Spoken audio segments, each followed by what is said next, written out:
सक्खर गुज़श्ता रात से शदीद बारिश की लपेट में है। महकमा मौसमियात पहले ही खबरदार कर चुका था कि मज़ीद बारिशें हो सकती हैं और आज शहर के बेशतर इलाके 2 से 3 फुट पानी में डूबे हुए हैं। न्यू पिंड, मिलिट्री रोड, गोलीमार और चुआरा मार्केट समेत मरकजी शाहराहें तालाब का मंजर पेश कर रही हैं। ट्रैफिक मुअत्तल है और शहरी शदीद मुश्किलात में घिर गए हैं। इस दौरान अफसोसनाक हादसात भी हुए। रोड़ी में घर की दीवार गिरने से 3 मासूम बच्चे जाँ बहक हो गए, जबकि सक्खर शहर में एक शख्स भी जिंदगी की बाजी हार गया। दिलचस्प बात यह है कि बारिश से पहले इंतजामिया दावा कर रही थी कि हम मुकम्मल तौर पर तैयार हैं, बारिश होगी तो पानी जमा नहीं होगा, सब कुछ ठीक रहेगा।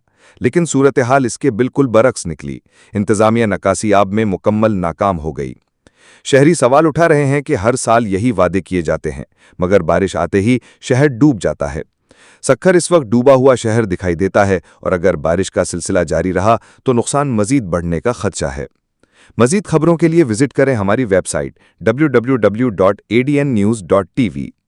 सब्सक्राइब करें हमारा यूट्यूब चैनल और फॉलो करें हमारा फेसबुक पेज।